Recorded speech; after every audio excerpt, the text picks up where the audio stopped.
ይህ ሰው የሰዎችን የሰውነት ክፍል በመሸጥ $4 ሚሊዮን አግኝቷል። እኔን ካላወቃችሁኝ ዊልቸር ማን እባላለሁ።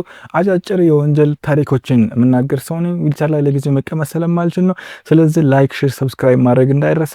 ወደ ታሪካችን እንግባ። ታሪኩ የሚጀምረው በኒው ጀርሲ ግዛት ውስጥ ስኬታማ የጥርስ ቀዶ ጥገና ባለሙያ በነበረው ማስተር ማሪኖ ነው። ማሪኖ አንድ ልማድ አለበት። በህመም ማስታገሻ መድኃኒቶች ሱስ ተጠምዶ ነበር። ታዲያ በ2000 ዓ.ም የጥርስ ቀዶ ጥገና ያደረገበት ባለበት ሰዓት ሱሱ ተነሳበትና መድኃኒት ለመውሰድ አሰበ እና መጣው ብሎ በመውጣት ወደ ሽንት ቤት በመሄድ ከዚያም ደምሮል የተባለውን መድኃኒት በራሱ ላይ ወጋ። የዚያን ቀን ዶዙን አብዝቶ ነበር መሰለኝ ራሱን ስቶ ወደቀ። ደቂቃዎች አለፉ። ነርሶቹ ምን ሆኖ ነው ብሎ መፈለግ ጀመሩ። ምክንያቱም የሆነ ታካሚ ማደንዘዣ ተሰጥቶት እሱን እየጠበቀ ነበር። አስቡት እናንተ ማደንዘዣ ተሰጥቷችሁ አፋችሁን ከፍታችሁ እየጠበቃችሁ ነው። እሱ ግን ስቲኩን ያዝ ጥምር ብሎ ሄዷል። ያው ወደ ሌላኛው ዓለም አልሄድም፣ ግን ያው ታውቁታላችሁ ወዴት እንደሄደ።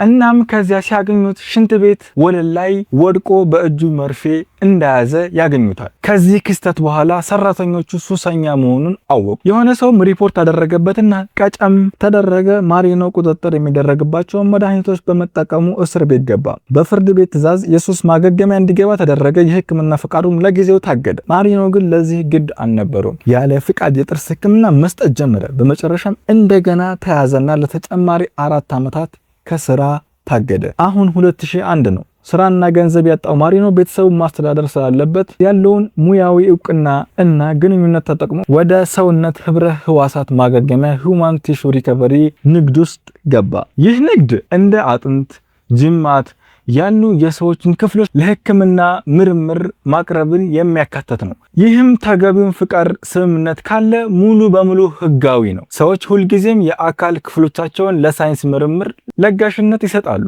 ስለዚህ ማሪኖ ለነዚህ ተቋማት የሰውነት ክፍሎችን ማቅረብ ቢችል ብዙ ገንዘብ ሊያገኝ እንደሚችል አሰበ። ነገር ግን ይህን ለማድረግ አስክሬኖችን ማግኘት ነበረበት። እዚህ ጋር ነው እንግዲህ ሌላ ሐሳብ ይመጣለት። ለምንድን ነው አስክሬኖችን ከአስክሬን ማቆያ ቤቶች የማላገኛቸው ብሎ አሰበ።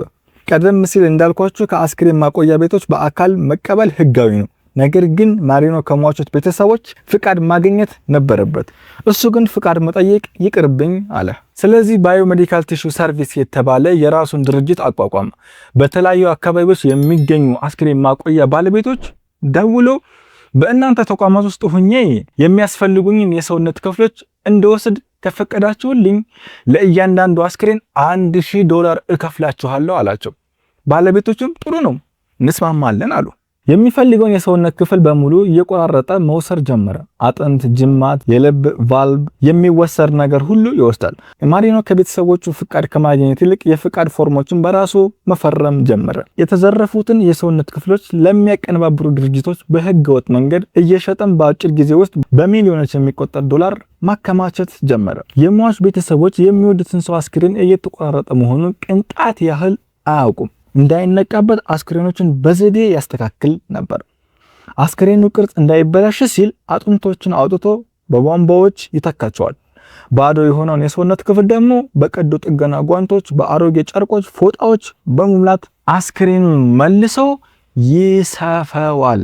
በዚህ ዘዴ ቤተሰቦችን የሚወዱትን ሰው አስክሬን ክፍት በሆነ ሳጥን ውስጥ ሲያዩት ምንም የተነካ አይመስላቸውም። ማሪኖ ከአንድ አስክሬን እስከ $10,000 በማግኘት ትርፍ ቢያካብትም አረካም። የማንኛውም ሰው የሰውነት ክፍል ለሽያጭ ይውላል ብሎ ወሰነ። የሕክምና ደንቦችን በመጣስ በበሽታ የተጠቁና በጣም ያረጁ ሰዎችን የሰውነት ክፍሎች መሸጥ ጀመረ።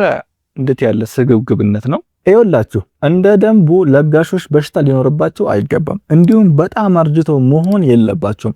እሱ ግን እድሜያቸውን የሞቱበትን ምክንያት በውሸት ሰነድ በመቀየር ካንሰር፣ ሄፓታይተስ፣ ቂጥኝ ብቻ የተበከሉ ክፍሎችን ለገበያ አቀረበ። ይህም በዓለም ዙሪያ ክፍሎች የተተከሉላቸው ታካሚዎች ለከባድ ህመም እንዲዳረጉ አደረገ። ዓመታት አለፉ።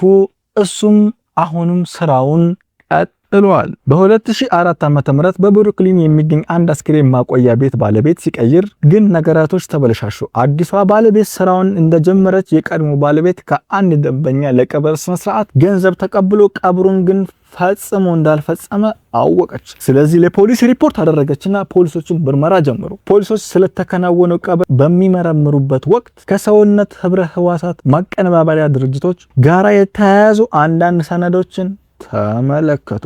ከጥቂት ጊዜ በኋላ ማስተር ማሪኖ ሲያከናውኑ የነበረውን ሁሉ ደረሱበት። በተለይም በወቅቱ $4 ሚሊዮን በላይ የሚያወጣውን የሚስጥር የሰውነት ክፍል መቆራረጥ ስራ አጋለጡት።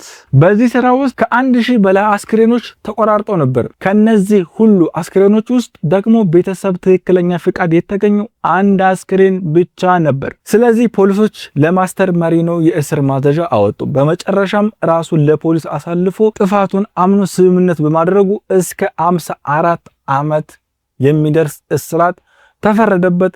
በእውነቱ በሰው አስክሬን ላይ እንዲህ ያለ ግፍ መፈጸም እጅግ የሚዘገንን ነው። ዊልቸርማንን ከተመቻችሁ አጫጭር የወንጀል ታሪኮችን ስለማቀርብ ላይክ፣ ሼር፣ ሰብስክራይብ ማድረግ እንዳይረሳ። የተሰማችሁን ኮሜንት ላይ ጻፉልኝ። አመሰግናለሁ ባይ